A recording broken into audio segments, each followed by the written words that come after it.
what this is all about. Okay, you've seen an example earlier on where I showed you things like view ebooks and stuff like that, and magazines, some of the mega publishers doing it. Now, in the current trend itself, we look at all the different devices available in the market. I mean, if you look at KKU, there's probably a lot of students with multiple devices, multiple platforms, and so on and so forth. So with this solution itself, it enables you to create contents and push this across to different devices, right? And not just that, if you talk about some of the challenges, of course, when you talk about ebooks, right? Viewing these books directly on the tablets, if it's just pure pages, pure text, pure videos, nothing is going to work at all in terms of getting the attention of students and stuff like that, all right? The main problem also is when we talk about releasing a publication, okay? When you design a book, for example, and you start to publish the book, if let's say it's a hard copy, it's going to be a huge cost, all right? If it's just a magazine as well, it's going to be a huge cost for distribution, for printing, and so on and so forth, all right? But what about having something digital that will last long on the device itself, okay? Now, what some of the schools around the world are using this platform for, okay, is basically for teaching and learning, right? And then, of course, we look at, of course, in US, Indiana University, all right, we look at them using it as a communication tool. So it's not just for marketing of the school, it's just to share what's going on in the school, what are some of the activities available, enrollments and stuff like that, across to iPads, Androids, and BlackBerry as well. So this entire platform is called the DPS system, okay? And when you look at, as I mentioned earlier on, when you look at the whole system, university publishing, you look at admin communications, fundraising, students, magazines, newspaper, and so on. There's a lot of possibilities, all right? Now, what is the Adobe Digital Publishing Suite? Okay, so it's not a new suite like what you see on all the boxes on the banners behind.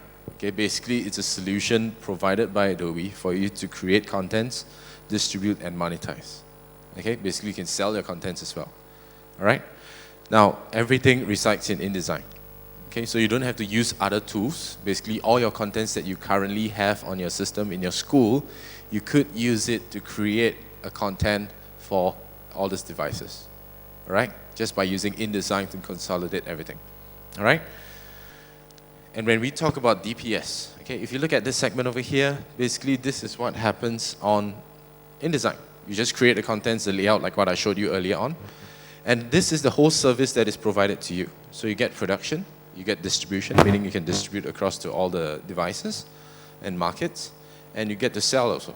But what's even more interesting is you get to analyze what contents are important, what are more viewed, what are the videos more viewed, what are the sample forms, what are the pictures and stuff like that. All right, all this full data analysis directly on this platform itself, okay? And of course, you get to create your own viewer, meaning your own applications, right? You don't have to do programming at all. Everything is all click, drag, and drop, right? Now, in each individual publication, for now, these are some of the things that we can do in it, but this system is always evolving every 45 days. We're just adding new stuff in at every 45 days. You get a release news from Adobe saying that we can do this now, we can do this now in this platform, all right? But what's really key is when you look at the entire workflow itself. Now, it's basically created in InDesign, right? There's two panels in there called the Overlay Creator and Folio Builder. Don't worry, I'll jump into the software later, all right? You then need to create the two spreads, which I talked about earlier on, all right? A horizontal and vertical. You then publish it out as different articles. Now, when we talk about articles, it's different chapters in the book. Okay, just imagine it to be this way. So I have my cover page, my content page, and then chapter 1, 2, 3, and so on. And from there, I can then view it. So if you guys have smart devices right now, just go to the market and download something called Adobe Content Viewer. So that's free, okay? So once you have that, you can then use this platform to publish, meaning to produce, okay, all these digital publications. Now this is a new format from Adobe as well, right? So I'll share with you that format later on. And of course, to view.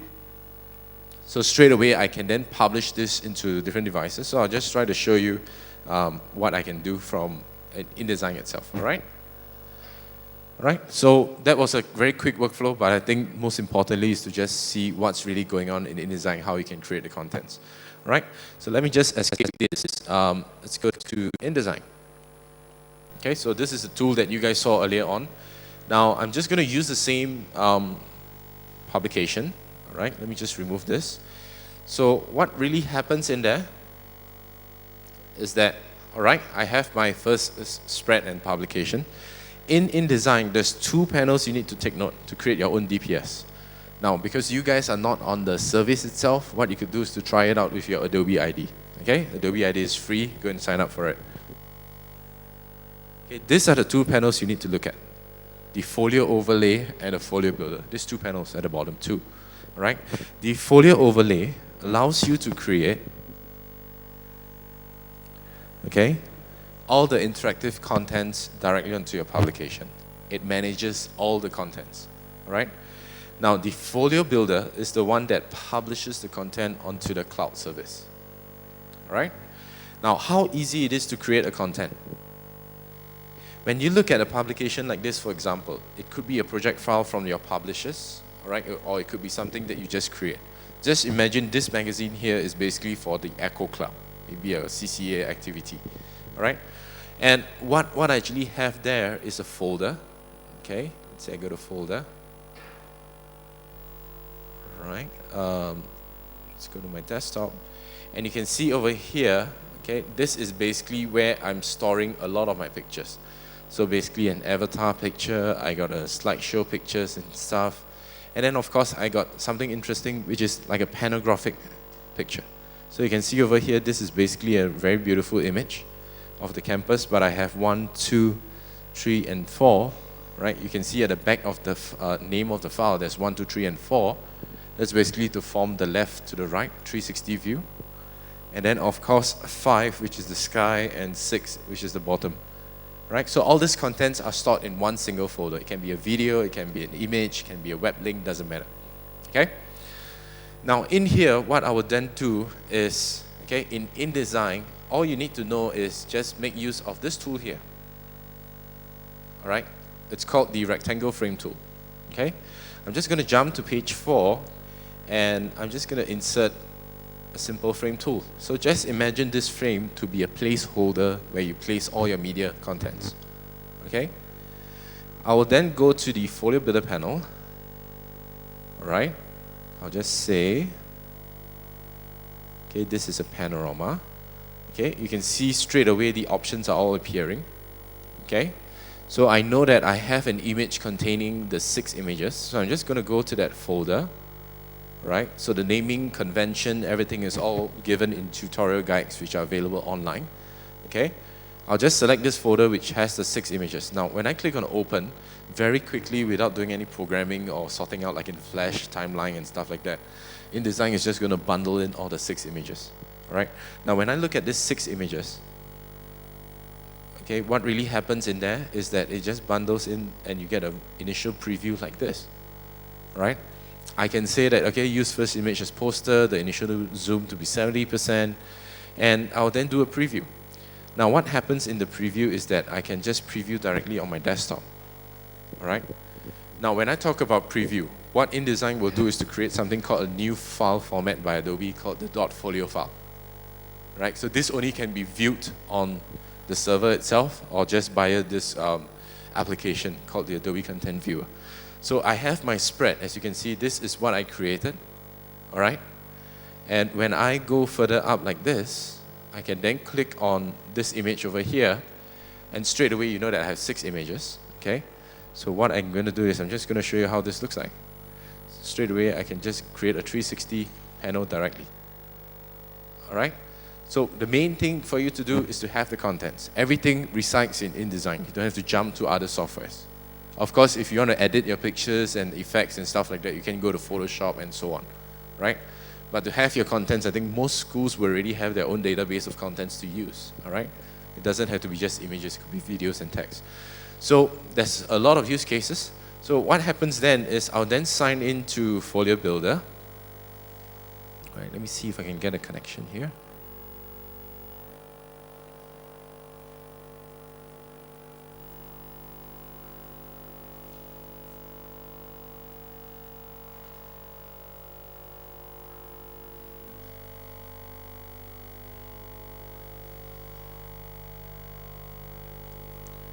Okay, try to sign in there.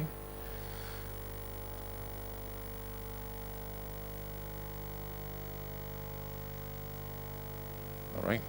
So while I'm signing into the server, what I can then do is to publish this content, okay, directly onto the server itself. Now, how will the whole platform look like? All right. I'll just show you very quickly on this page over here. Okay, just let me switch my screen. Give me a minute.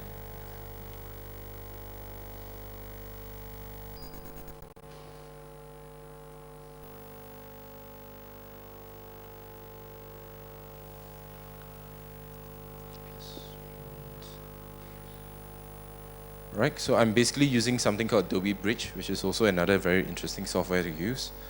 Okay, so what happens is using InDesign, okay, you can see that this was the original panel that I was talking about. So I got a Folio Builder panel. Okay, so once I'm signed in, I can then create a new publication. Right, once I'm done that, straight away it'll tell you to upload all your different articles, meaning your different chapters, your cover page, and so on. Now, when I'm done with that, I can then start logging into something called the Digital Publishing Suite dashboard, right? In here, what really happens, it allows you to manage, okay? Basically, when you look at Folio Producer, this is what actually handles all your publications, all right? You can sort out your publication. I'll show you a quick view later on. And then there's something called the Viewer Builder. So for those who want to build your own iPad application or your Android application, you don't have to do coding at all. Later on, I'm still unable to sign in, but what happens is I can then do everything by just clicking and dragging and dropping and just putting in my certificate and stuff. But of course, do note, if you're doing applications for Apple, you always have to buy the developer's account. Okay, I think it's 99 USD, all right, so that you can get all the codes and the provisioning key. Okay, and of course, you get analytics. Now, how does each individual page look like? Now, when I look at Folio Producer, so this is Folio Producer, okay? Now in here, I'll get to see all the different publications. So earlier on, I showed you this publication. I think some of you guys will remember this, all right? And what I can see is that it's actually showing me all the different spreads that I have, the different articles that I have. I can then readjust the alignment. I can add metadata to it, all right? And from there, I can then say, okay, now start publishing, all right? How this is being published is that you can choose to publish this to an iTunes store, or both the iTunes store and the Android market, or to sell it by yourself, meaning by the school itself, all right? Meaning you just use Adobe Server, push your content up, and you can sell it there. Or you just push it out for free. It doesn't matter. You don't have to sell it at all, all right? And when I'm done with tagging and metadata, after I'm done with selling and publishing and stuff like that, what really happens behind there is that you get to see certain analytics as well. Okay, we actually capture based on the applications you create, based on the publications you create, what's important in there. And of course, we do have analytics like this. For example, the number of installs, and you can see, okay, the number of installs, 1,600, and then you see a nice chart telling you that, okay, this is what's going on month-on-month basis, all right? It gives you a full view. And when I'm done with this, I get the full data. I can then publish this data or choose to whether I still continue selling this publication. And when you look at this, all right, let's just switch to the iPad. This is the new platform, the new trend that a lot of schools are going into. Right? And if let's say we don't focus on schools, okay, let's think about what some of the commercial companies are working on. All right, when we talk about Thailand, you know about Nation, right? Anyone knows about Nation? Nation publications and stuff, newspapers and all right? So they are also on the platform as well. Bangkok Post, these are the guys who are also signing up for the publication. Now in Singapore, the school is actually creating a one-year course to teach on digital publishing, all right? So once these students actually graduate from the course itself, the print houses will hire them up to do all these publications contents, right? And when you look at some of the big commercial companies that are out there, let's look at, for example, National Geographic. Okay, same thing. They're using the same platform. And in there you can see it's pretty interesting concept that they have. If you want to download this application, it's free as well. So the only thing you need to pay is when you want to view some of the books there, right? But in here, you get a very nice spread of, what's going on in there. I'm just going to double click on this, jump back. So let's say, for example, Okay, so I get to see the books, the content page. Okay, I can click on a graphic, so you can see all the links and the contents will change. Okay, so there's a lot of different ways that they're using it. Even things like this, for example, if they want to showcase to users, this is a statue that we found. It's a 3D statue directly. All right, and not just that. How many of you guys know about Martha Stewart? It's one of the US TV program. Okay, they created their own publication as well using the system. And it's pretty interesting because you can see she's actually selling these publications as well. So you can see it's $3.99 per publication. All right? And when I view this, okay, there's a few spreads there. So they play videos as well. I can skip this video. I can jump to all the different contents, click on the links, and it's not just pure static contents anymore. Everything is all interactive. All right? And if you guys are really keen on finding out what schools are doing, okay, you got something called IU Libris, which is from US. Okay? So what this school has actually done is to actually embed all their contents like teaching materials, principles of excellence, alumni magazines onto this application. It is free for the public, so you can download it free right now, all right, on the market. And you can view what are some of the contents they're doing with it. So, for example, teaching and learning, okay? As you can see, it's a university content. There's some icons telling you can click on certain areas to play. All right, so you got videos in there. While you're reading the contents, there's a lot of interactivity stuff that's going on. All right? And the best thing is, when you look at this whole platform, everything resides in one single application. All right? So you can create, let's say, for example, for the School of Engineering, for the School of Computer Science, different applications to host different publications. All right? So it's not one application for just all the different publications that you have. Okay? So there's authentication. There's a lot of in-depth details in there. All right? And I'll show you one very good example here. Ideapolis. So this was from a video school in the US, and you can see it's pretty interesting stuff. Right? They got moving backgrounds, and then when I jump back into here, okay, I can scroll there, I can see the structure. Stripers on a pill, and you can see it's all interactive. Right? Got videos.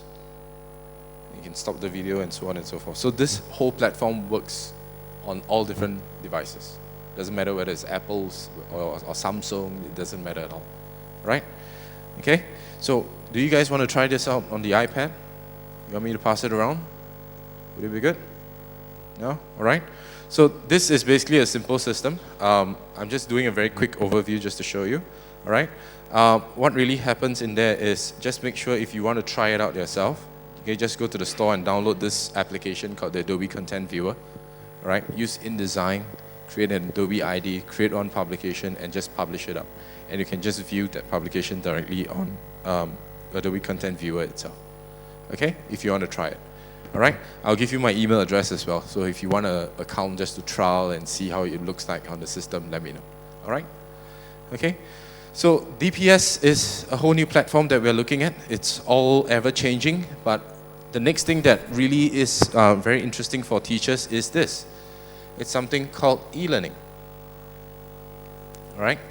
So e-learning is one of our things that we do as well. Because when you look at the first segment, I was showing you Creative Suite. More on CS, more on Photoshop and stuff like that. But as one of your colleagues has just mentioned, the tools looks very difficult. How do we learn from it? We do have all the resources. But how can we find something even more easier to actually create contents? All right? I'm just going to show you this very quick example. All right? So this is a software called Adobe Presenter. Anyone used Presenter before? Or heard of Presenter? Adobe Captivate? Acrobat? PDFs? Yeah, I think most of you guys use Adobe Reader before. Alright? Okay, so let me just run through with you very quickly. Okay? Don't worry, it's not going to be a whole chunk of slides. I just need to show you this workflow.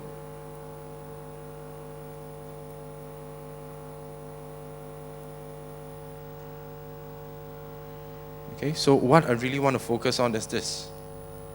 Right? Just take a look at this scenario. Just imagine this is a KKU. Okay? So just imagine you want to implement solutions in a campus. okay, Derby College, for example, right, to keep up with what's going on in the digital age, right? In Singapore, in Malaysia, in Philippines, we see a lot of students who get 1 week off from school, staying at home, to go through e-learning contents, right? A whole curriculum of e-learning contents. They come back and all the scores and testing all will be captured as well, all right? Now, how easy it is for teachers to deliver? How easy for teachers to create the contents? It's not like Flash, it's not like InDesign, right? Where you really need to have some creativity sense. But if you guys are really raw and the only thing you probably know how to try on is Microsoft Office, this is a tool that you can look at. This is a scenario you can think about, all right? So, one of the first things that I want to introduce to you, okay? How many of you guys use PowerPoint here? You don't? You don't use PowerPoint? You don't know how to use PowerPoint? All right? PowerPoint is a standard tool across the whole world, correct? Even I know how to use it. Even my kid, I'm teaching her how to use it. Now, what happens is, in PowerPoint itself, Adobe has a product called Adobe Presenter, okay? Your contents, when you publish a PowerPoint slide onto an e-learning content, what is going to happen is your students are just going to click through and that's it, all right? You can conduct an e-learning session and run through the slides yourself. But that's going to be an issue as well because sometimes you might have issues re-recording the session or re-repeating the session as well. All right? So there's something called Adobe Presenter. Now, with Adobe Presenter, I can enhance my PowerPoint slide. I'll show you one example later. And the next thing is this. You know, there's a lot of documents that you guys prepare for your students. It could be teaching materials, learning materials. It could be some documents that you just want them to see. Now, what you could do is to convert it to not just PDF, but use a feature called the PDF portfolio. All right, anyone use that before? Okay, this is good for students as well. If you're in schools, you want to deliver your project works. The PDF portfolio is good because you can use that for your resume. Okay? And then there's another advanced tool.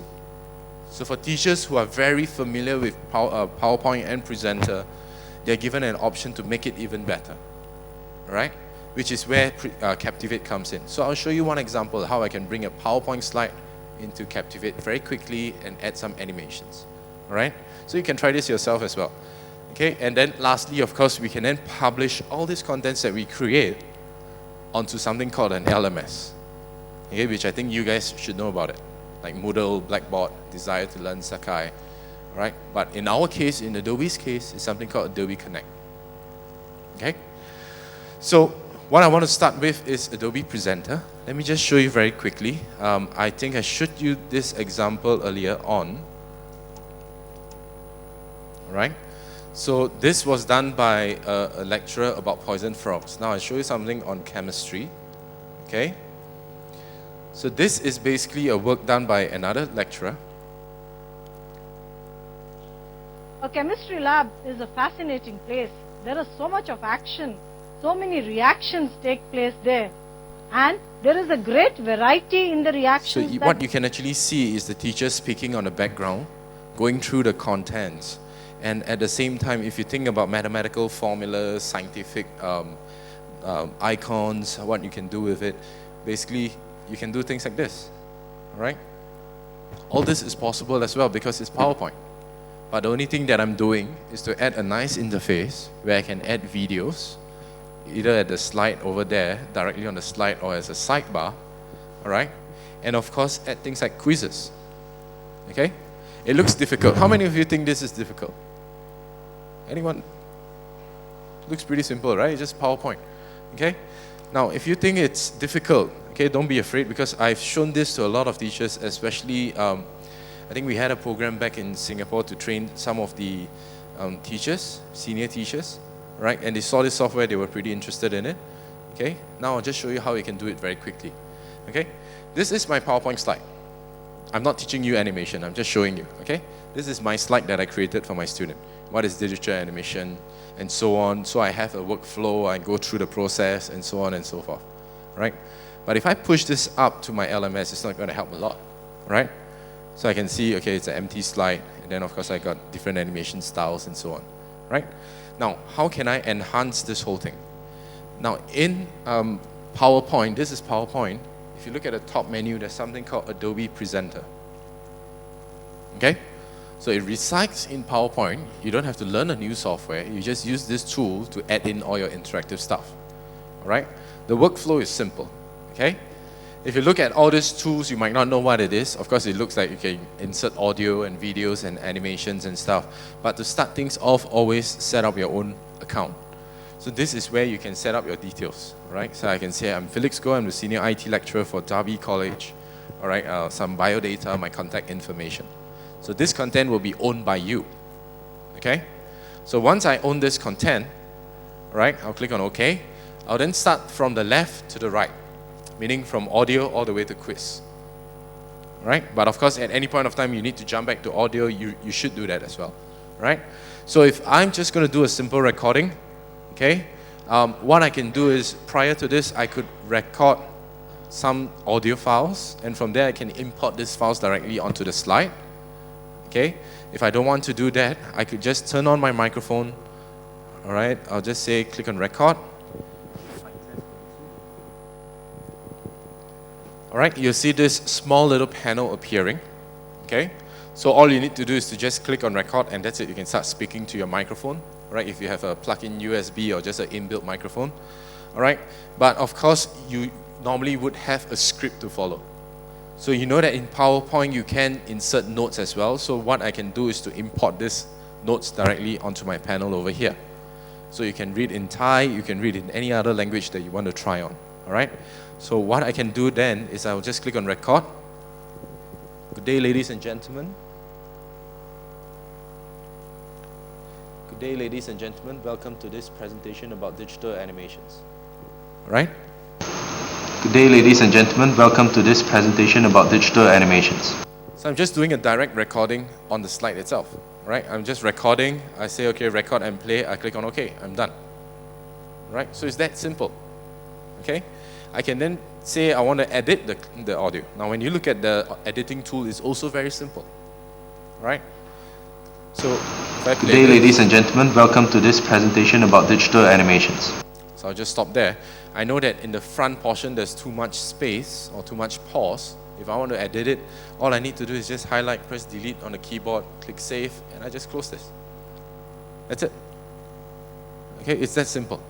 All right, but what if you have things like this, for example, where you have multiple animations going on, all right, and you just want to sync up with your animation. So let's say, for example, this slide here. I'll go for something simple, okay? So I have this, and then after that, the text will go on. So I want to speak before my text appears, right? What is digital animation? So I can then say, click on record. Mic test, 1, 2. Okay, if you notice, there's this button called the next animation button, all right? I'll just say, so what is digital animation? It is essentially animation that can be produced on a computer. Okay, so when I click on play. So what is digital animation? It is essentially animation that can be produced on a computer. So you can see that I'm just recording and clicking the next animation to bring out my next item that I want to show to the students. Even for students, you can use this for your own presentation if you want to create e-learning contents for your friends as well. All right, so I can just click on OK and I'm done. It's that simple.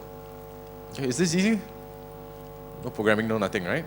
Okay, so everything is all step by step. So when I'm done with, let's say, imagine I'm done with my audio, what I can then do is I can then import videos, all right? Now, this slide over here, I'm saying Sesame Street animation, so I'm just going to import, I'm just going to go into my video folder, I'm just going to locate for Sesame Street. Okay, Sesame Street. There you go, all right? So if I have a whole chunk of video on my folder and I don't know which is which, all right? In Presenter itself, you can preview your video, all right? Or if you can also choose whether you want to put it on the slide or on the sidebar, meaning which is where you saw the teachers talking on the video on the sidebar, all right?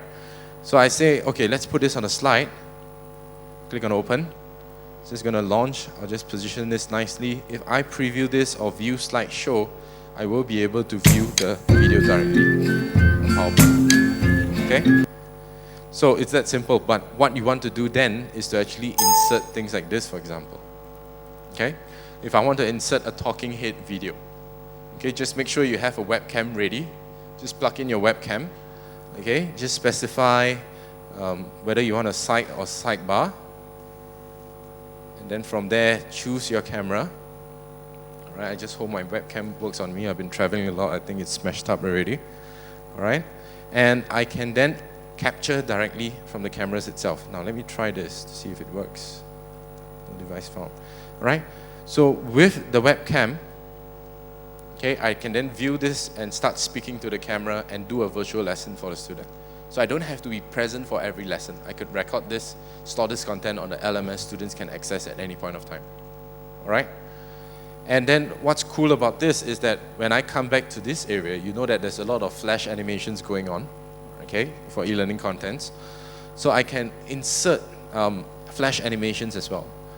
Now, this is a simple animation that I have.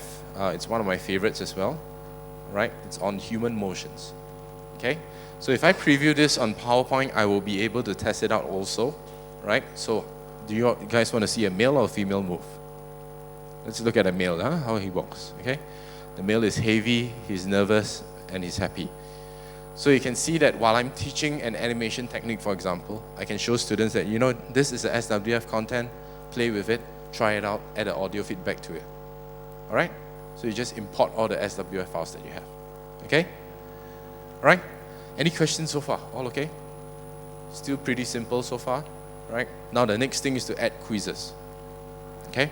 So when I'm done with my audio, my video, my flash, I want to insert quizzes. Now when you look at quiz types, okay, once again, this is PowerPoint. So if you have a Thai version of PowerPoint, you can type in Thai, it doesn't matter at all, right? I can then add a new quiz group. Okay, before that, when you click on reporting, you can see that the quizzes are all IICC or SCOM, which is basically a standard for LMS systems. All right, so I can create any kinds, and I'll just go back to quizzes. This is my quiz group. I'll add a question. In Presenter 7, currently we have only 7 question types. Right? How easy it is to add a question. If I choose multiple choice, this will pop up, and I'll just type a simple question.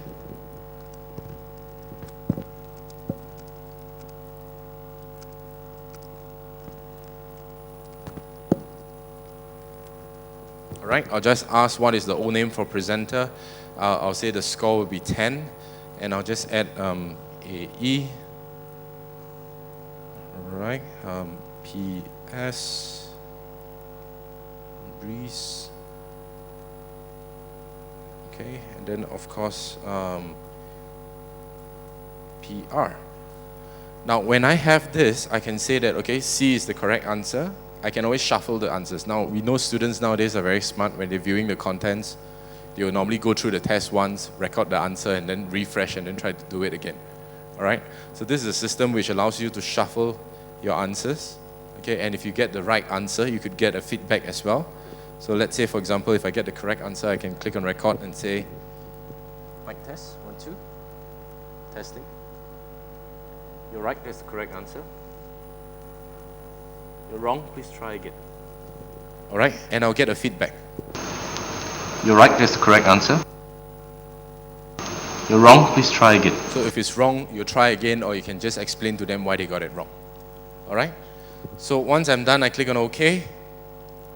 Okay, you can see the question is now there. I'm just going to insert one more question. All right, a true and false.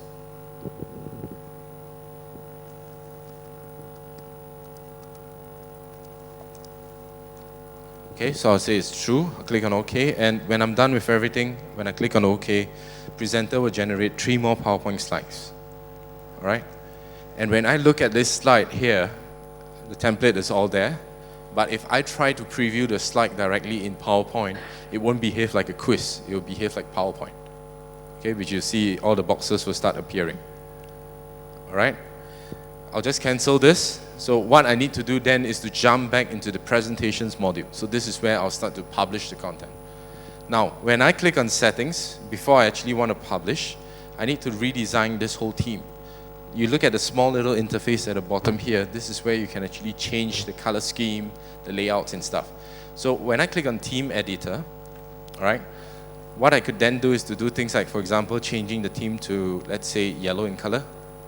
Okay, the fonts to black. The background, maybe I go for a darker color. All right.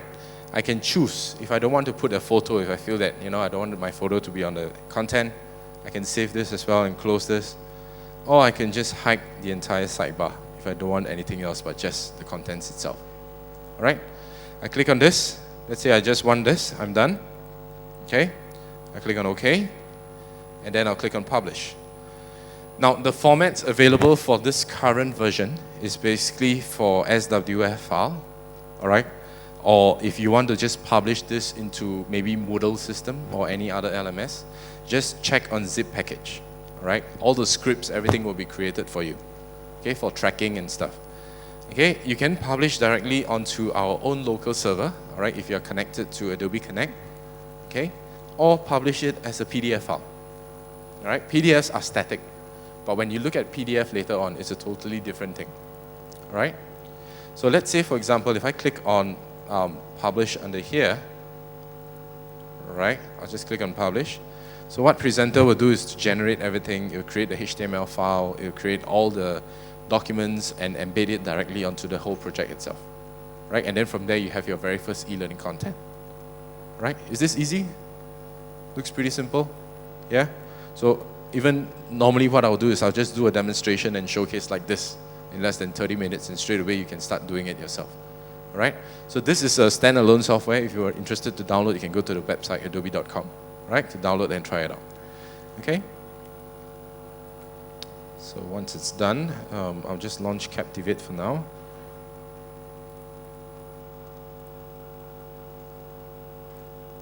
Okay, and the next one I want to show you is something called Adobe Captivate. Now, when you guys are very comfortable with this software and you feel that you want to do something even more, right, I'll just show you one very quick example here. Okay, so this was the final output. All right, I can just say play. Good day, ladies and gentlemen. Welcome to this presentation about digital animations. All right, so you just go through, I'll skip this. And you can see this, and you can see this is still working. So now let's see how a lady walks. Okay, she's light.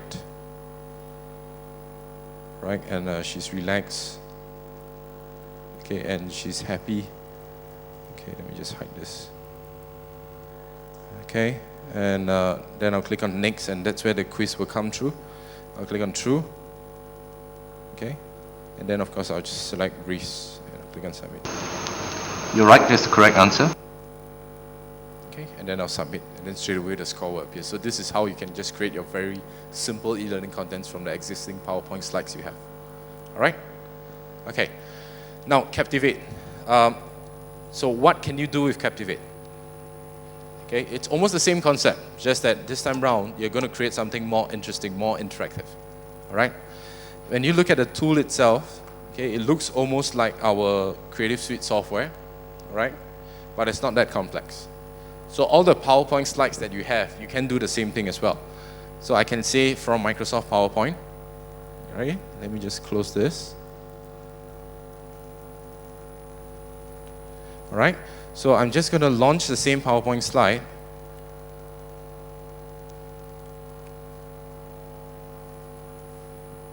Okay, directly into Captivate. So I'm just bringing in all these PowerPoint decks. So let's say I'll just go for slide 1, 2. Okay. I'll skip the quizzes part. So let's say I bring in 2 slide. Click on OK.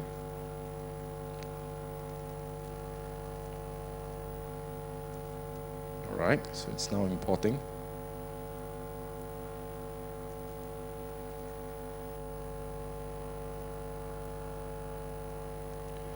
Okay, and then straight away what happens in here is that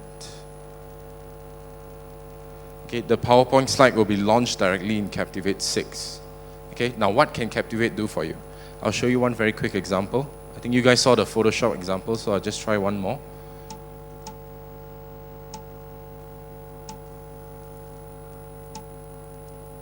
Okay, so this is one example that you can do. So let's say I go for module 2.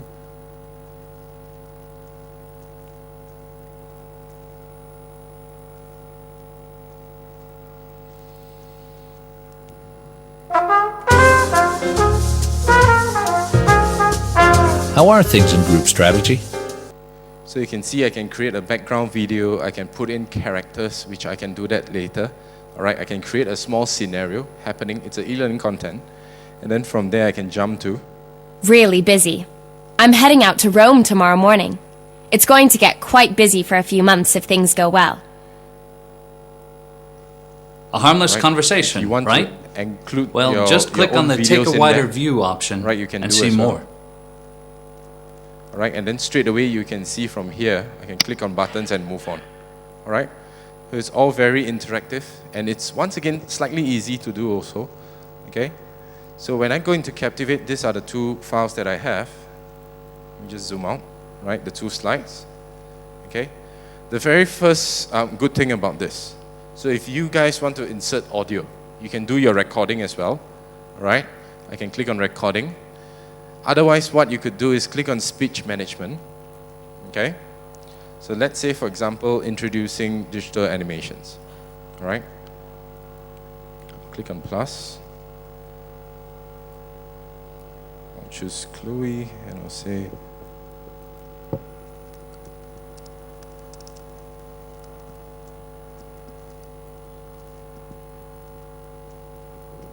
all right? So what I'm trying to do now is I'm actually generating an audio directly from just typing simple text. So without recording that file, I can then say, let's go to preview now. Welcome to this Captivate demonstration. So I'm just typing a text and converting this into audio. So without me using the microphone, I can just do something like that.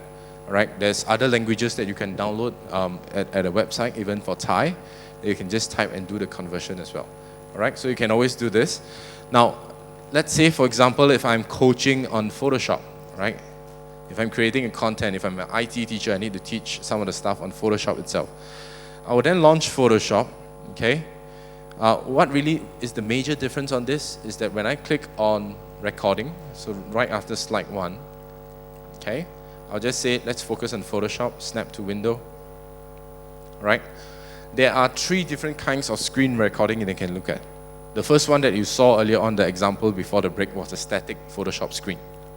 Okay? In this example, let's say, for example, I can just go for assessment, right? Let's say I want to test the user, or maybe I just go for demo, all right? I can click on record. So I'll just say, now let's try to create a new file. I'll just go to File, New. You can hear the camera clicking. Click on OK. And now I just want to play around with shapes. Right? And I press N on my keyboard. And what will happen is Captivate will jump back. It will generate for you all the slides. Now what's happening in there is that when I preview this project file,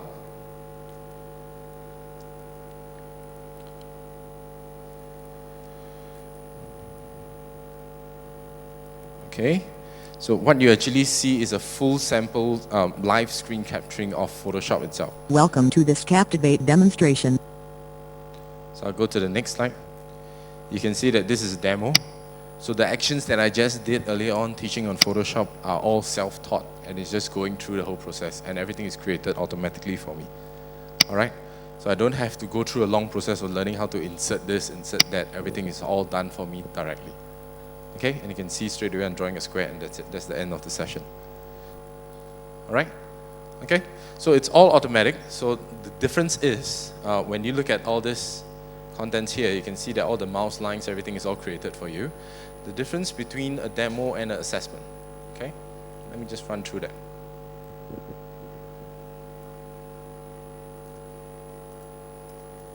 All right? Let's say, for example, when I click on record, click on OK. So this time around, I'll say I'll do an assessment. All right?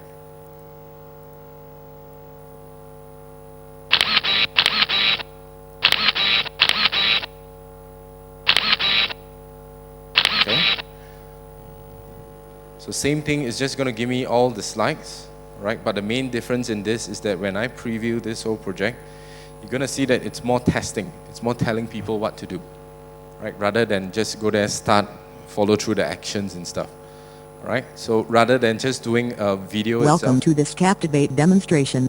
I can then click next. Okay, you can see that wherever I click, it's just going to tell me it's incorrect. Please try again. All right, I can then click on File, new. And then if I click wrongly again, it's just going to tell me, okay, please try again, and click on OK. Okay, and just click drag and drop. All right? So there's different ways that you can record. Okay, so you don't have to follow just one way, or you can just do a full video and talk through your microphone and guide through the video itself. Right? Now, there's a lot of other things that you can do as well. You can insert, not just that, when you look at, for example, okay, let's say I go to insert, I can insert more slides, I can insert question banks, images, animation, text animation. So, and the best thing I like about Captivate 6 is something called characters. So we have a few templates available if you want to add in and make it more interesting, whereby an instructor is talking on the e-learning content. There are a few characters available for you to make use of. All right? So you can go for a lady, or you can take some snaps of yourself. All right? And then say, let's say I want to insert this content. Click on OK. All right. Let me see if there's a...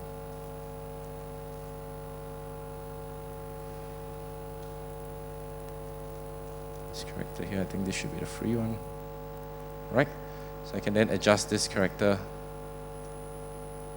to the corner and say that, okay, this is the guy that's going to be guiding you through the whole presentation. So you don't have to rely on your own pictures, but you have some of the resources free for you. All right? And when it comes to quizzes, okay, so when we talk about quizzes, in Presenter you have like 6 different quiz types. In Captivate you have 10. Okay? So you can insert multiple quiz types. So all these are template based. All right? I can insert true and false, blank, short answer, matching, like it, hotspot, and click on OK. And Captivate will just generate the slides as usual. All right? In here I have the templates. So it will just be generated, and if I want to change anything at all, right? So this is the templates available. I just need to change the text in there. Just double click and you can just change your questions. You can change your answers. All right? You can then set your settings, like how you want the question to be, which is the right answer, the right panel itself. Okay? Now what's interesting about Captivate 6, which is all brand new, is that I can then export. Right? When I click on export, I can export it to a Flash file, open it up in Flash, and add in more animations. I can export to XML, or I can click on Publish.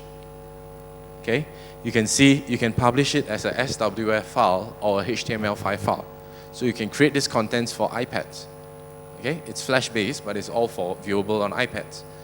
I can then publish it to a server, or I can just publish it as an executable file or an application. All right? Which you can do this via the application itself. Right? And then of course emails, FTP, and print, I wouldn't talk about it. It's some of the basic features that you see in PowerPoint. Right? So with this tool you can create more enhanced kind of interactive e-learning contents. Okay? Once again, this is also standalone, so it's not part of the suite itself that you see at the back. Any questions so far for Presenter and Captivate? Is it simple? I think Presenter will be easier. Captivate is a bit tough. All right, but it really takes some time for you to learn. A lot of teachers are really trying Presenter now. In Indonesia, for example, MOE. In Malaysia, there are 60,000 units of Presenter to all the teachers to make use of. Right, so they're really trying that out. Okay, let me just close this up. The next one I want to show you is Acrobat. All right, Acrobat is a segment which is something that a lot of people really don't know what's happening on it. All right.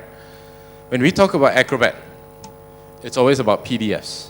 People always think that it's just PDFs, static PDF pages. I can merge my files and stuff like that. But when you look at this example here, okay, what really happens in there, okay, can you imagine PDF doing something like this? This is done by a student from Korea, all right? She created this portfolio using Acrobat. Okay, you can see a welcome page like this. When I click on getting started, this is just one PDF file, right? In there, I got multiple PDFs. I got a folder containing FLV videos. I can play the video. I can close this. I can view the image. I can jump back home. But what's interesting is this. When you look at a PDF resume, because she's a fashion student, she created a resume. You thought that was an image. It was actually a 안녕하세요. video. 만나뵙게 돼서 반갑습니다. Okay. 저는 의상 디자인학과 4학년에 재학 중인 박수희라고 하는데 So I'm playing the video. So this lady has her resume like this, is speaking about resume. Okay? Same goes for this. So the things that I'm showing you from here on is just all click, click, click. You don't have to remember steps or coding at all. Alright? So same goes for this. Okay?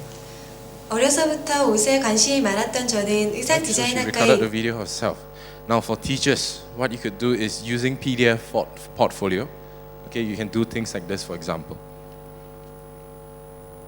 Alright, so this was done by a lecturer who's teaching marine bio science topic. And what really happened in there is that they actually bundled in, okay, this is the syllabus, tell you what's in the course itself. I have a presenter file, which you saw earlier on, right, embedded onto the PDF portfolio. Okay? And when I close this, you can see that what's even better is that I have a 3D file, right? So this is a 3D file, okay, appearing directly on the PDF itself. Okay, so all these are the contents that you already have. So why not just bundle them into one single PDF portfolio? And when you look at a portfolio, it's just one PDF. There's no other folders for you. There's nothing you need to embed or tag along with your attachment, right? It's just one single PDF, right? Now, how do you do something like this? So it's the same thing like DPS. I have a folder with all my contents, right? Now, when I click on create, when you start Acrobat 10, okay, and a welcome page, just click on create PDF portfolio. In there, we give you 5 different templates. My favorite is the linear one, all right? I'll click on linear, I'll then click on add files. So I have a set of folders which contain multiple types of documents. So we have PowerPoint, we have Word documents, we have PDF, PNG, SWF, and I'm just going to use this and click on open. What Acrobat 10 will do is to bundle in all these packages, all these documents that you have into one single PDF portfolio, all right, and show you the template layout as well. Okay? So straight away, images, you can see it will give you a very beautiful gallery, so you don't have to create it yourself, right? And I can just save this as a PDF file. Now, if I'm not happy with the layout, I can always change this to freeform, all right? And Acrobat 10 will just generate the new layout for me, okay? So you can bundle in all your works. So this is good for resumes, this is good for curriculum, course packages that you want to do. And if you want to add more files, you can add web contents as well, YouTube videos, websites, it doesn't matter. You can create multiple folders as well. If I click on N, you just create a folder for me, I'll just shift it directly there. All right? I'll save this file, I'll send it across.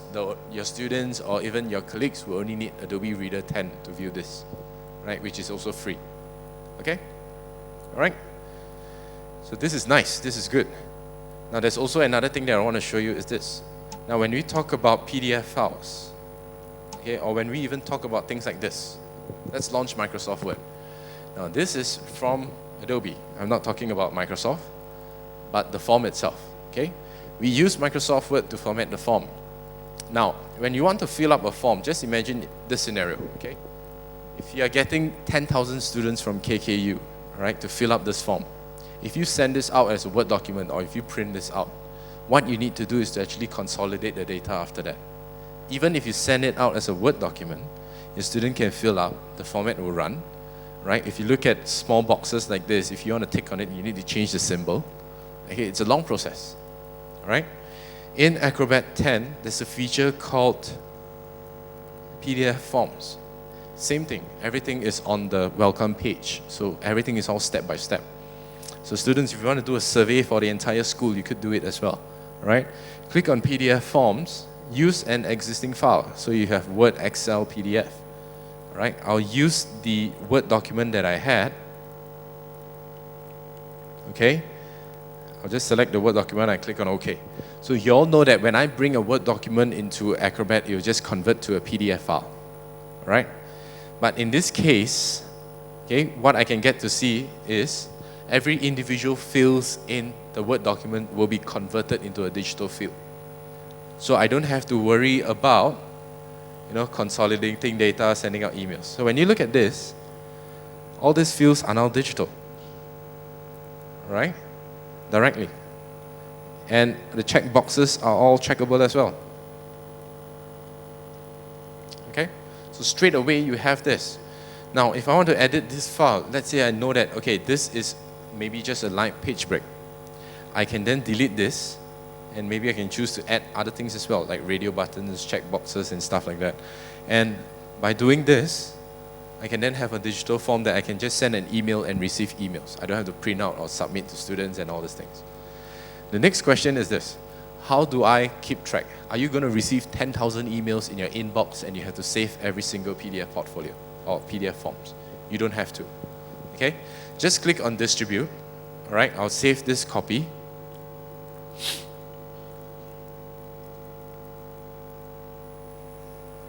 All right, I'll save this here.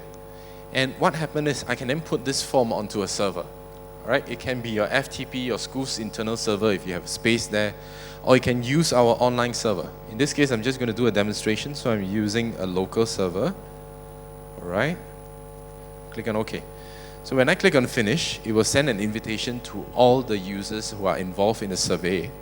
All right, they'll fill up the form, and this window will appear. Now, what this window does is to track how many responses you have received.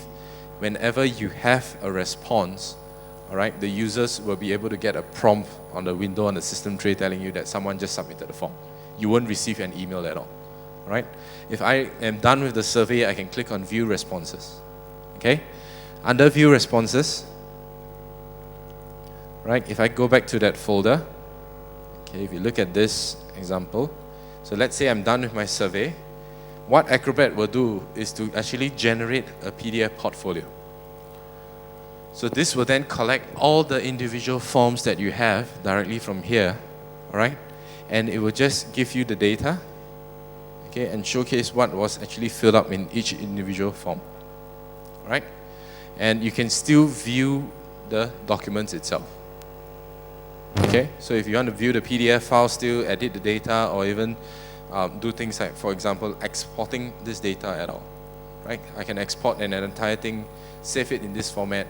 So let's say I save it in CSV, right? I'll save this.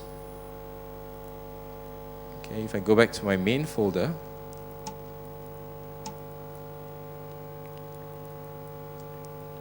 okay, I can then open this file up in Microsoft Excel, right? And straight away I can get all the information in Excel, and I can do filtering and sort it out as well. So straight away you get a full system to manage your surveys, your feedback forms, which is free directly in the software itself, right? You don't have to go through a long process to do it. Okay? Any questions so far? Yep. Not necessary. So let me just show you one example. Let's say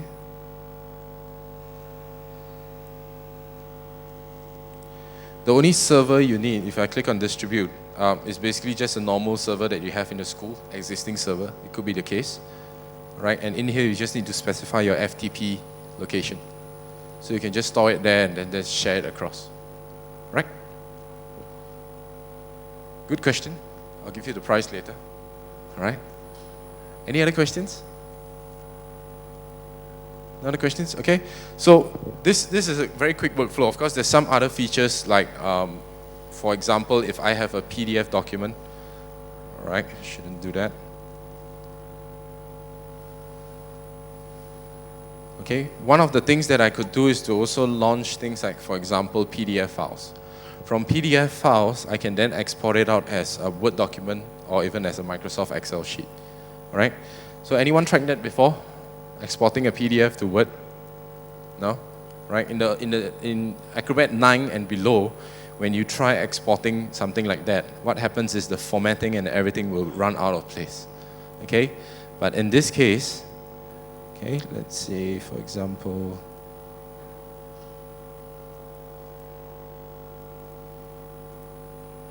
okay, let's see if this works. All right? So if let's say I have emails like this, I can then go to File, Save As, and I can say, okay, let's save this as Microsoft Word document. Right? In the past, when you do this in Acrobat 9, all the formatting, everything will be all jumbled up. In Acrobat 10, it's all fixed. Same thing, you can publish this as a spreadsheet if you're looking at data fields, all right, and PDF files. So all these are some of the productive tools that you can make use of in Acrobat. And you can see it's something that you don't require training at all. What I'm showing you now, you can do it later. Okay? All right? So when you go back into the whole workflow, okay, this is the one that I want to show. So what I showed you are some of the tools that we have, the e-learning tools that we have. Okay, the top 3 of them. Presenter, you have Acrobat, you have Captivate. All right? The one that I'm not showing today is basically the LMS system. So from there, I can publish this, I can do a virtual training and stuff like that. All right? So that's one of our models. Now, this also is a different package. So besides the Creative Suite, there's something called an e-learning suite as well. So this have different softwares in there. So things like Flash, Dreamweaver, Photoshop, and Audition that you saw on the Creative Suite will be bundled in here. Now the main difference for this is that when we look at the Creative Suite, the e-learning suite, right? I know most of you guys would rely on templates, okay? So I'm just going to launch, for example, Flash, okay? So Flash, basically what's so different about the Flash in e-learning suite with the Flash in what you see at the back in Creative Suite is that you actually am able to, all right, make use of some of the quiz templates available there, okay? So these templates are just things that you just apply straight away, and you can just change the text and the question types and all these things in there, right? Just let me launch it up. Let's close this.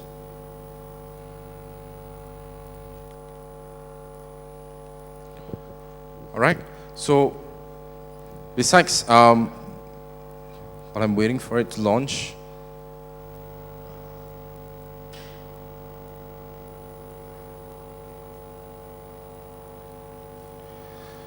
so besides all these tools that we show you, we have something called digital marketing, which I won't go into detail, but it's more analytical, like marketing stuff, all right?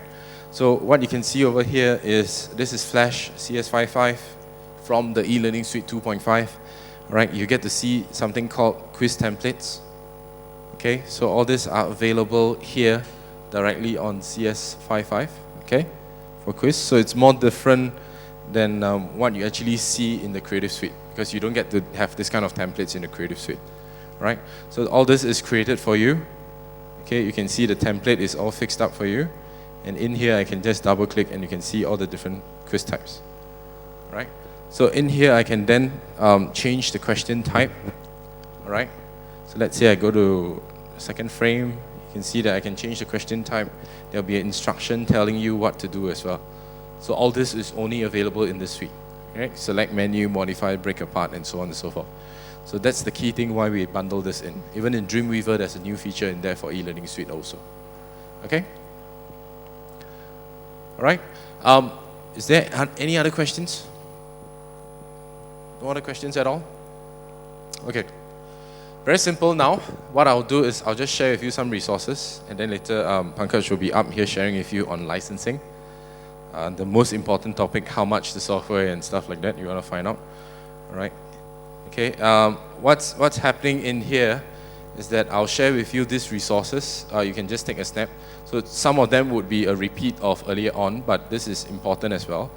Okay. So because I'll be going off stage for now, you had a whole day with me. I'm glad some of you guys stayed.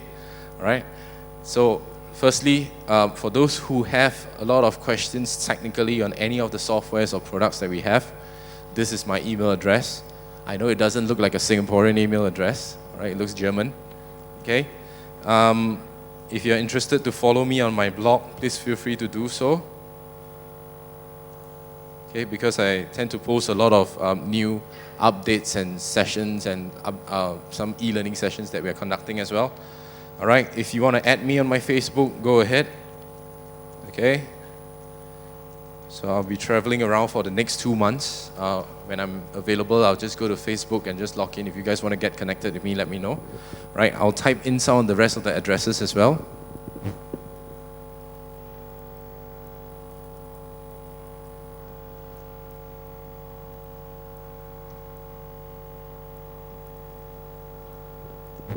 All right.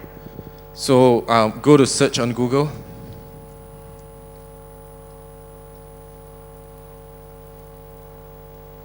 Okay, search for these few items. I'll explain them one by one.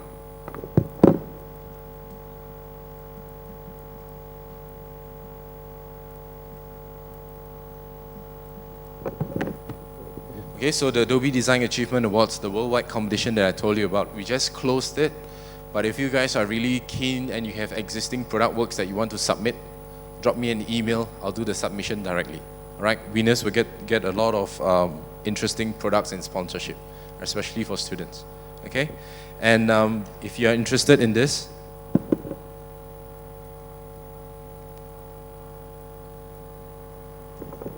so this is what I call the Adobe Education Leader. Search on Google as well. But for those who are interested, please send me an email directly, because this is only for educators.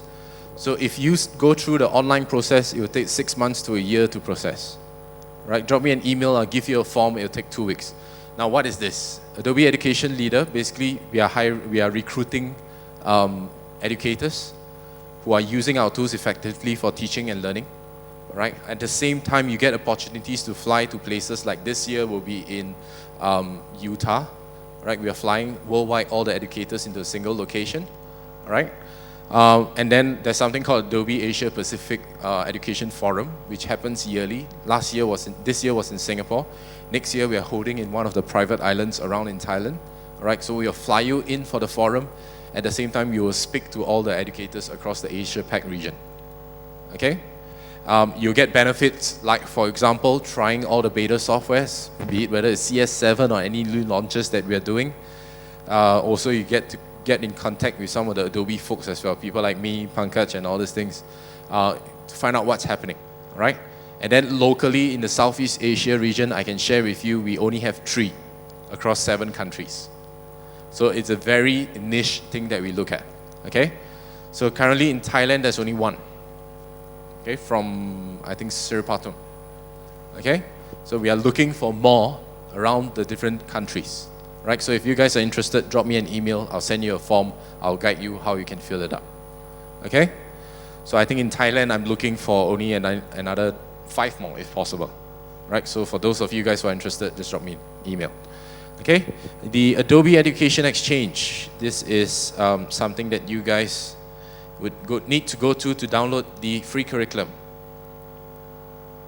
Okay? So as I mentioned earlier on, these curriculums are all free. So I'll just run through one more time. So this is basically on digital design, all right? It's a PDF portfolio. So when you download it, you can use it, you can implement in your lessons, you can implement in your school. It doesn't matter at all. We don't charge a single cent. There's no copyright on it, all right? The main thing is when you look at some of the contents, just don't change some of the important information there. Okay, let me just close this down first.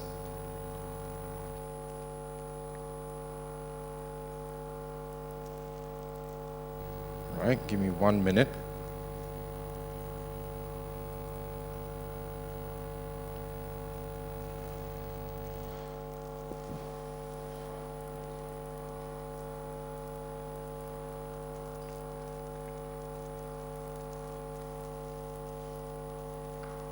All right, we just wait for that to launch. Okay, so you can just go and download this there and then go into this website, sign in with your Adobe ID. You can get a lot of things from there free. All right. The last thing is this.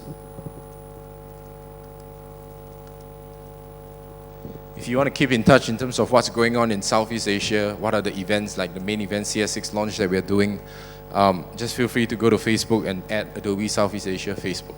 Right? You can see some of your friends there, some of the pictures there in major events as well. All right? So this was the portfolio that I showed. Okay? So this is the curriculum. So you get semester long, okay, a full semester, 1 full year, all right? So you talk about instructor guides, so you don't have to create your own presentation. So if you're teaching some of this, all right, you can go into the PowerPoint slides and actually view each of the slide. So it's in PowerPoint format, you can edit anytime, all right? At the same time, okay, there's student guides, and of course, we give you the project files as well. So for students who are interested to find out more and try and learn some of the new tools, you can do it also. Okay, in tv.adobe.com, there's a channel that is going through video tutorials on all this. If you find that reading doesn't help you, you can go on there and they'll coach you each different topics, right? And then you can use the curriculum for free, okay? right? So no obligations on that, but something interesting for you guys to use. So you can see web designing and planning, web development, and so on and so forth. Okay? All right, so these are some of the details. You guys can take a snap out of this. Thank you very much for listening in. I know it's very heavy, a lot of contents to take in. So now I'll just hand over to Pankaj. He'll just cover with you in terms of what are some of the schools in Thailand using the software for and stuff like that, and some of the licensing programs. All right, so thank you very much.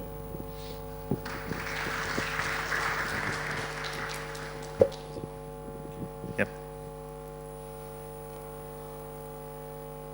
Okay, thanks Felix, and thank you all for patiently listening to almost half a day of Felix here. First of all, just from a raise of hand, how many of you found this useful? What you saw today? Not many. Felix? Sorry.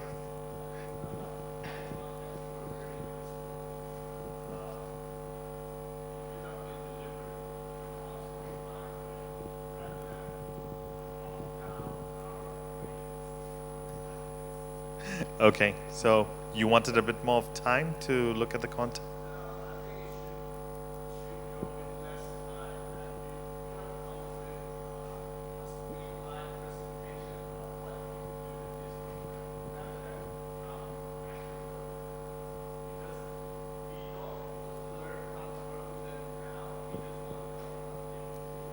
Okay.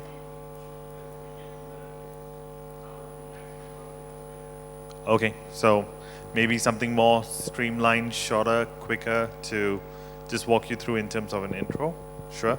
I think our objective was twofold. One was to introduce the tools to people who have not experienced that, and of course also look at some users who wanted a little bit more in-depth of what's available, what it could do. So thank you for the feedback. I think we definitely will try and build that into future demos that we take forward. I think following up from what Felix has already highlighted and called out a couple of times in his presentation, we're not just here to tell you about, means we've shown you what the tool can do, but I think ultimately it's for you to try, it's for you to use, and you will have better understanding of the capabilities. We could spend hours, but still just touch a surface of what the product's capabilities are. So that's why in terms of supporting you to be successful, we talked about the different avenues. Firstly, there was curriculums that we pointed out to. Besides curriculum, there's also areas of professional development certification. What this means is you could apply to be an industry standard user. We have 2 levels of certification in Adobe, associate and professional. What this does is it helps you to gauge your knowledge of the product against an industrial benchmark. So if you pass the exam, you get an Adobe certified logo, and your capabilities are on par with people globally. So there's no different standards for Thailand or for Singapore or Malaysia or any other country. It's a global benchmark. So in terms of your own professional development, after having used the tool for quite some time, you can opt out for certification options. Okay? And in terms of professional development, like we talked about the Education Leaders Program, the Education Exchange, that's an avenue for you guys to actually work with other teachers or lecturers around the world to actually understand, hey, how are you teaching concepts using Adobe tools? What are you using Adobe tools for in your classroom? So things like the Education Exchange that he just spoke about, that's a very valuable resource rather than having to recreate something from scratch. Okay? And of course, all the different online resources that we walked you through today. Now, in terms of licensing, and this is where I think I just want to understand, how many of you are from just Khon Kaen University itself, from different departments? Who's from Khon Kaen University? Okay. Somebody from any other university that's here, or a college, or a school that's in this area? Okay, I've got one more, 2 there. Okay. So I think in this part of the presentation, it's a little bit more about licensing. So the whole objective that we are trying to share here is how could you maximize your budget as a school to procure Adobe licenses, okay? I think the general tendency is the software is expensive, it's too hard for me to implement, not everybody in my school wants to use Adobe, there are only some departments that use Adobe. So these are the kind of objections or challenges we face day to day from schools. So what we would like to do is, we always like to look out at possibilities where you guys could club together and be a bigger organization than Adobe, and then tell us, hey, you need to bring your prices down. And we are more than happy to do that under volume licensing or our enterprise licensing agreements, okay? Just to share with you what's an enterprise license agreement, I'm sure a lot of you have heard of Microsoft's campus agreements, which are for individual schools itself. But an enterprise license agreement under the Adobe umbrella allows you to club maybe schools together and then coming to Adobe and say, now what have you got to offer in terms of pricing? So one thing in terms of benefits, when you sign up for an ELA, it helps you deploy products across campus. So it's not just limited to a faculty or a particular department that procures the software. All the students on campus have access to the software, okay? In terms of streamlining your purchase, rather than having each department purchase on its own, you actually collectively buy the products from us as a university or as an organization. In terms of budget planning, again, rather than paying pockets left and right, you combine, you maximize on the volume, and you reduce the amount of money that you have to spend. And what's interesting is, in an ELA, what we actually do is we give you the software on a subscription basis.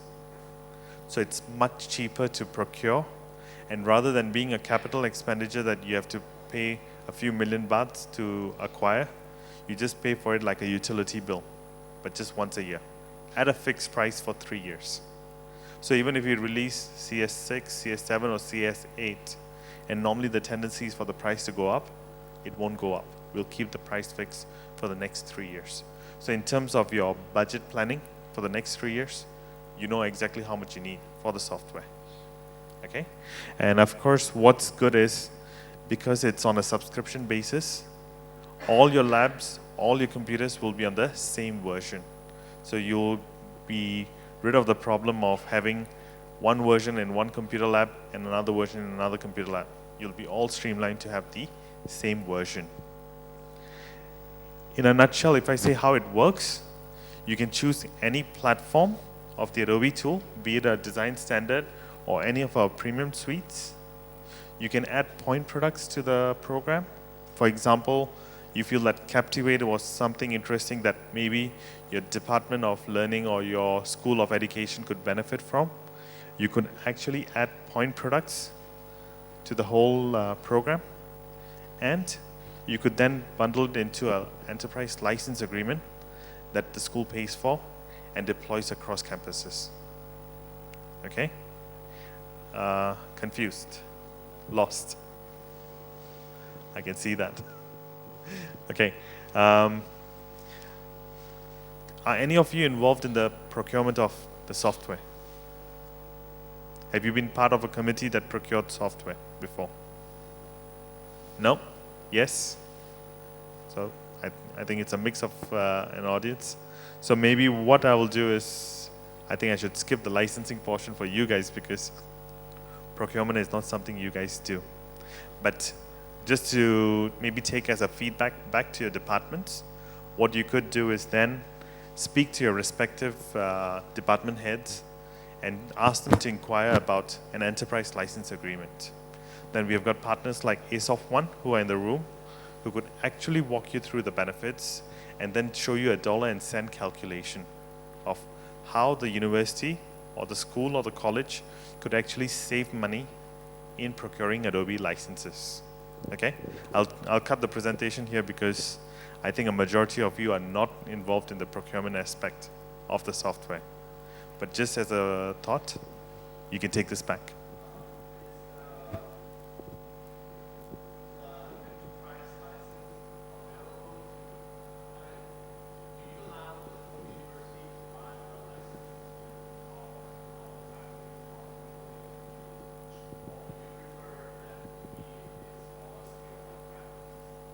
Okay, so in terms of deploying it across, of course, the whole idea is to get everybody across campus, all departments, all faculties to be involved in buying the license.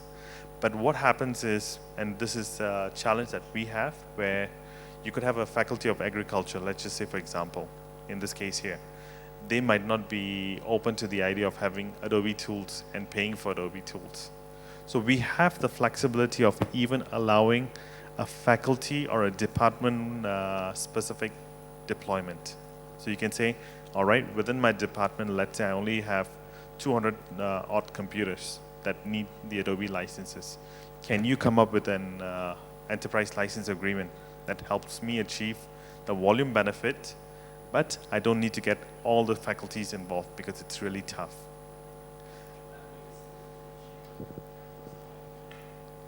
It will be cheaper than your individual procurement.